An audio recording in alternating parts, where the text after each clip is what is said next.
Hi pie friends, I'm Brooke with the Flaky Apple Pie Company. We're grateful you're here because that means you bought a pie from us. Today I'm going to be showing you how to bake a crumb pie.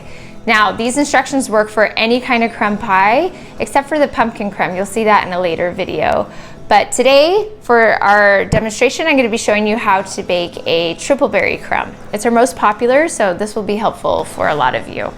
So first thing, when you get your pie, take it home and put it in your freezer until you're ready to bake it.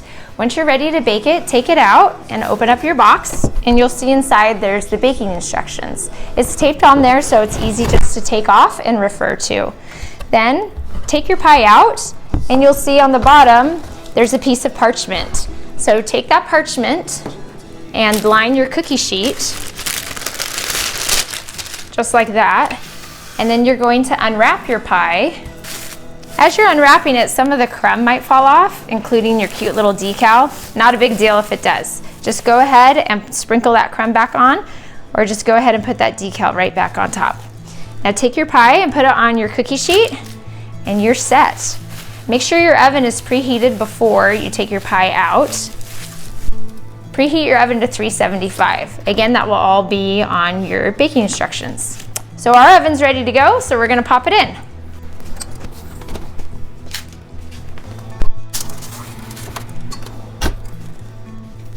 Okay, it's been about 50 minutes. We're gonna check on our triple berry and see how it's doing. And this is what it looks like at about 50 minutes. Now don't be fooled. In the baking instructions it says, wait until it's toasty golden brown, and a lot of people will think that. But the secret of telling is how it's oozing on the side. This is just from the crumb oozing. We want to wait until the juices of the berries inside are really oozing out, and that this part is a little bit more this color. If you don't want this to get any darker, then you could go ahead and wrap some foil around it. But I'm gonna go ahead and put this back in for at least 5 minutes, and it's probably gonna need a little bit longer than that after. Okay, it's been in here for 10 more minutes, and now you can see what I was talking about. Some of the juices are starting to ooze out, and you can see this middle part is starting to look a little bit more brown. This is getting browner too, but it's still nice and toasty. Not quite done yet, don't be fooled. Give it another 5 minutes or so and we'll check it again, but it's getting really close.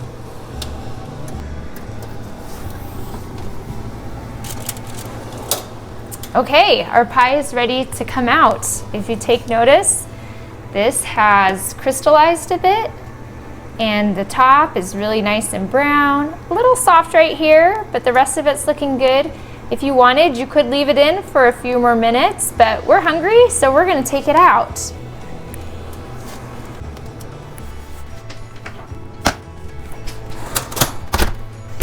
Okay, so now our pie is done and out of the oven.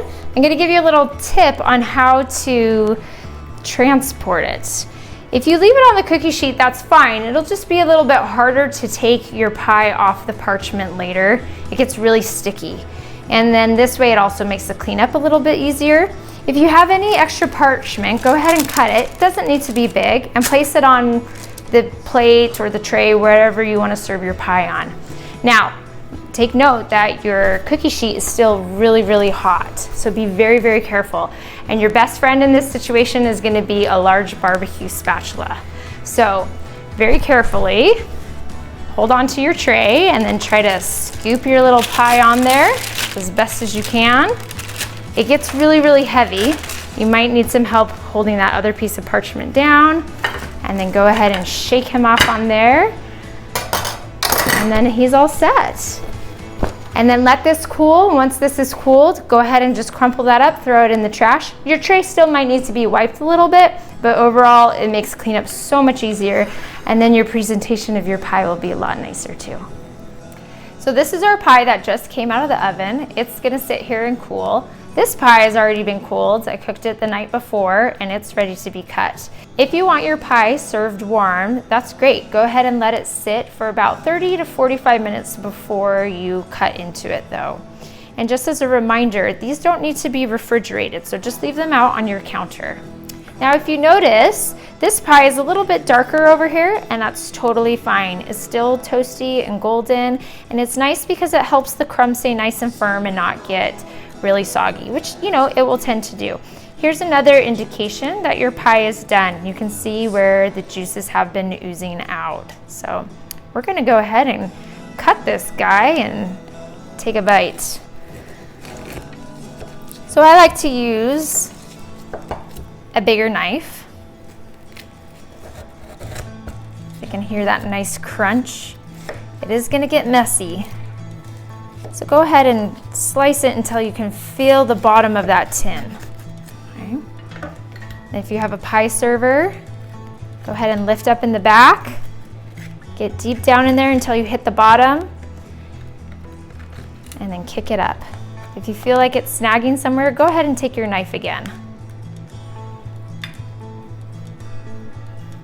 There you go. Turn this so you can see there.